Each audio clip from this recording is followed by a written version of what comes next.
प्रिया घर पे अकेली रहती है। मौसम बहुत ख़राब होता है, बिजली चमकती रहती है, आंधी चलती रहती है और मूसलाधार बारिश होता रहता है। तभी अचानक घर की डोरबेल बजती है। प्रिया चौंक जाती है कि इतनी आंधी तूफान में कौन आया होगा। फिर भी वो जाती है और अपने घर की डोरबेल को खोलती है। डोर खोलती है। जैसे ही डोर खोलती है, उसके सामने एक 20-22 साल का युवक पूरा पानी से भीगा हुआ रहता है और उसके हाथ में एक सूटकेस रहता है। प्रिया पूछती है, कौन हो आप? कौन है आप? मैं तो आपको नहीं जानती हूँ। तब वो लड़का बताता है कि मेरा नाम अविनाश है और मैं अपने दीदी के यहाँ आया हूँ। आपका जो भाभी है वो मेरी दीदी है। फिर प्रिया उसको अंदर लेती है, अपने कमरे के अंदर, बोलती है ठीक है आप आ जाइए। घर पे दोनों ही अकेले रहते हैं। बहुत ही सुनहरा मौसम रहता है और जो फिर होता है, हम आपको इससे आगे की कहानी स्टार्ट करते हैं। नमस्कार, आदाब, सत श्री अकाल। आप सभी का बहुत बहुत स्वागत है हमारे YouTube चैनल में। दोस्तों, वीडियो को एक लाइक कर दीजिएगा और चैनल पे नए हो तो चैनल को जरूर सब्सक्राइब कर लीजिएगा। दोस्तों, प्रिया अपने घर में भैया भाभी के साथ रहती है। उनके भैया भाभी प्रिया को बहुत प्यार करती है, बहुत मानती है उसको। प्रिया की उम्र अभी लगभग 19-20 साल के आसपास है और वो अपनी पढ़ाई कर रही है और उसके भैया उसके शादी के लिए रिश्ते ढूंढते हैं, लेकिन अच्छे रिश्ते नहीं मिलने के कारण वो उनका शादी नहीं कर पा रहे हैं। प्रिया अपने माँ बाप को 10 साल की उम्र में ही खो दी थी। उनके माता पिता नहीं हैं। उनको पाल पोस के भैया भाभी ही बड़ा किए हैं। अब उनके भाई साहब एक कंपनी में काम करते हैं और भाभी घर पे रसोई की काम करती है, हाउस वाइफ हैं।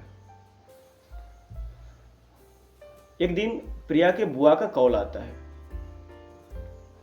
कि मेरे घर पे आ जाओ और ऐसा कोई उत्सव है, उसमें आप सभी को आमंत्रण किया। प्रिया के भैया को और भाभी को आमंत्रण किया। तो दोस्तों, प्रिया की भैया और भाभी बोलती है प्रिया से, ठीक है हम लोग कल सुबह को जाएंगे और शाम तक वापस आ जाएंगे। तो प्रिया बोलती ठीक है। ऐसी होता है, कल सवेरा होता है, उनके भैया भाभी तैयार होके अपने उनके बुआ के पास निकल जाते हैं। दरअसल उनका जो बुआ उनको बुलाया था, वो कोई फंक्शन या त्यौहार का बहाना बनाकर प्रिया के बारे में बात करने के लिए बुलाया था, उनके रिश्ते के बात करने के लिए बुलाया था। उनके भैया भाभी वहाँ पहुँचते हैं, शाम हो जाती है। फिर प्रिया सोचती है कि एक बार कॉल करते हैं, भैया भाभी अभी तक आए नहीं। बात होता है, प्रिया कॉल लगाती है, भैया के पास फ़ोन करती है और फ़ोन करने पे उसका भैया बोलता है कि आज जिस काम के लिए मैं आया था वो काम नहीं हो पाया, मैं आज नहीं आ पाऊँगा, कल मैं आऊँगा।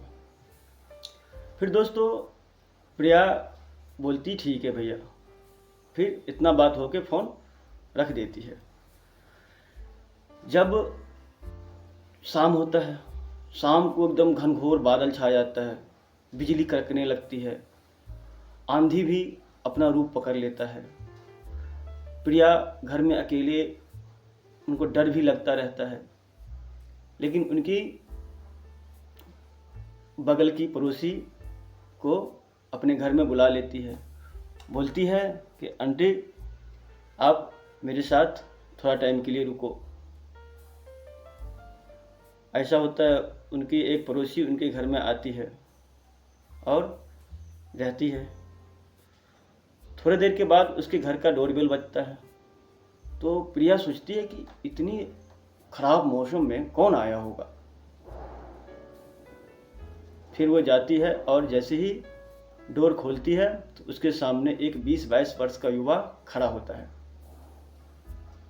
और प्रिया से उसको देखती है। और प्रिया बोलती है कि कौन है आप, मैं तो आपको कभी पहले नहीं देखा। लड़का पानी से पूरा एकदम भीगा रहता है, तरबतर रहता है। उसके हाथ में एक सूटकेस रहता है, मानो कि ठंडी उसको अंदर ही अंदर कपकपा रही थी। तब वो लड़का बोलता है कि मैं आपके भाभी का भाई हूँ और मैं तो यहाँ बराबर आता रहता हूँ, लेकिन इससे पहले मैंने आपको कभी नहीं देखा। तब फिर प्रिया बोलती है कि ठीक है, आप अंदर आ जाओ। अंदर लेके जाती है। एकदम लड़का बिल्कुल हैंडसम रहता है। दोनों साथ में बैठते हैं, बातें करने लगते हैं। फिर प्रिया चाय लेके आती है, फिर दोनों चाय पीते हैं। अब दोनों एक दूसरे से देख के बातें करते हैं, मुस्कुराते हैं। बातें करते करते काफ़ी हद तक हो जाता है। फिर प्रिया बोलती है कि मैं खाना क्या बनाऊं, मैं आपके लिए खाना बनाने जा रही हूँ। तो बोलती ठीक है। वो बोलता है, उसके भाभी का भाई बोलता है ठीक है, जो आपको सबसे अच्छा लगे, जो आपको सबसे ज़्यादा पसंद हो वो आप बना लो। फिर प्रिया बनाने के लिए जाती है तो क्या होता है, लाइट कट जाता है। पावर जो होता है वहाँ की बिजली चली जाती है, पूरा घर अंधेरा हो जाता है। फिर प्रिया मोमबत्ती जलाती है और उसी के पास आके फिर बैठ जाती है और दोनों रोमांटिक बातें करने लगते हैं। एक तरफ से मानो तो प्रिया उनको देख के ऐसा सोचने लगी कि अब मुझे जीवन साथी मिल गया है, मैं इसी से शादी करूंगी। जैसे ही भैया भाभी वापस आएंगे तो मैं इनके बारे में बात करूंगी। प्रिया सोच रही थी कि भाभी ने आज तक कभी इसके बारे में बताया क्यों नहीं कि उनका एक भाई भी है और इतना हैंडसम है। मैं तो इसी के साथ शादी करूंगी। प्रिया अंदर ही अंदर बहुत खुश हो रही थी, बहुत खुश हो गई थी। बोलती प्रिया मन में सोच रही थी, जैसे ही भाभी कल आएगी सारी बात मैं भाभी को बताऊंगी और भैया को भी बताऊंगी कि मैं इनसे ही शादी करूंगा। फिर क्या था, दोनों एक दूसरे को चाहने लगे, मदहोश हो गए एक दूसरे के साथ। अब जो उनका भाभी का जो भाई था वो उनसे बहुत कनेक्ट होने लगे, बहुत नज़दीकियां बढ़ाने लगी। तब प्रिया ने उसे मना किया, बोला कि नहीं, अभी हम इससे आगे नहीं कर सकते, शादी होगा फिर हम लोग इससे आगे की बातें होगी। फिर क्या दोस्तों, फिर खाना पीना खाए और उनका बिस्तर लगा दिया गया हॉल में और प्रिया अपने रूम में आके सो गई। जब सवेरे सवेरे जब प्रिया की नींद खुली तो सबसे पहले उनको ही देखने के लिए गई, उनको ही ढूंढने के लिए गई, लेकिन वो वहाँ पे नहीं था। ऐसे बिस्तर पड़े हुए थे, न वो था न उसका सूटकेस था। बाहर ढूंढी, इधर ढूंढी, उधर ढूंढी, लेकिन कहीं नहीं वो दिखाई दिया। तब प्रिया एकदम आश्चर्य में पड़ जाती है कि ऐसे कैसे हो सकता है, ये तो बिना बताए चले गए, बताए भी नहीं। तब उनकी भाभी और भैया सुबह सुबह आते हैं और प्रिया बात करने की बहुत कोशिश करती है, लेकिन भाभी आने के बाद कपड़ा वपड़ा चेंज करना, फिर बहुत सारे काम करने लगते हैं, लेकिन उसको मौका नहीं मिलता रहता है प्रिया को उनके भाई के बारे में बात करने का। लेकिन प्रिया समय निकाल के भाभी को सारी बात बोलती है कि भाभी आपका रात में कल शाम को आपका भाई आया था और यहीं पे रात भर रुका था। तो उनकी भाभी बोलती है, अच्छा अच्छा, वो अकेले आया था कि अपने बीवी के साथ में आया था? तो फिर प्रिया बोलती है, भाभी उसका शादी हो गया है? उसकी भाई बोलती है कि हाँ, उसका शादी तो 2 साल पहले हो गया है। मानो प्रिया के ऊपर एक तरह का पहाड़ टूट गिर पड़ा। वो मन में सोचने लगी, काश मैं अगर रात को अपने आप को नहीं संभाल पाती तो आज मैं किसी लायक नहीं रहती। वो अपने आप में बहुत पछताने लगी कि मैं बहुत बड़ी गलती से बच गई। कैसा आदमी है वो, शादीशुदा था फिर भी मेरे साथ ऐसा करने की कोशिश किया। लेकिन वो अपने भाभी को बस इतना बात सुनने के बाद, जो रात में बात हुई थी, वो बात अपने भाभी को नहीं बताया। अपने आप को कोसने लगी और कहने लगी कि अगर मैं सतर्क नहीं रहती तो आज मेरे साथ बहुत बड़ा धोखा हो सकता था। और उनके भैया भाभी ने जो बुआ के पास गया था और जो इस बारे में रिश्ता हुई थी, बात हुई थी, वो रिश्ता उनके भैया भाभी को पसंद था। आज ही प्रिया को देखने के लिए वहाँ से लड़का आने वाले थे, लड़के के घर वाले और लड़के आने वाले थे।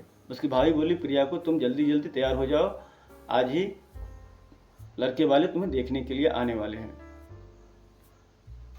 फिर प्रिया रोते रोते तैयार हो जाती है। बात बार बार उनके दिल और दिमाग में रात वाली बात घूमती रहती है। और फिर जाता है। लड़के वाले उनके देखने के लिए आ जाते हैं। फिर उसके सामने जाती है। प्रिया इतनी खूबसूरत रहती, देखते ही देखते पसंद हो जाते हैं और बात पक्की हो जाती है। प्रिया अपने कमरे में जाके बहुत रोने लगती है। फिर उनके भैया और भाभी आती है, फिर उसको समझाती है, बोलती है, देखो ये घर तुम्हारा हमेशा के लिए खुला है। जब तुम्हारा मन हो, जब तुम्हारा दिल चाहे, तब तुम आराम से आ जाना। फिर प्रिया का भाई आता है। उसका भाई बहुत समझाता है। प्रिया रोती रहती है और एक भाई बहन के इमोशनल प्यार में खो जाते हैं। इस तरह प्रिया की शादी हो जाती है और वो अपने ससुराल चली जाती है। उम्मीद करता हूँ दोस्तों ये कहानी आपको पसंद आई होगी। वीडियो को एक लाइक ज़रूर कीजिएगा और हमारे चैनल पे पहली बार हो तो सब्सक्राइब करके बेल आइकन ज़रूर प्रेस कर लीजिएगा। मिलते हैं किसी नई कहानी में, तब तक के लिए बाय बाय।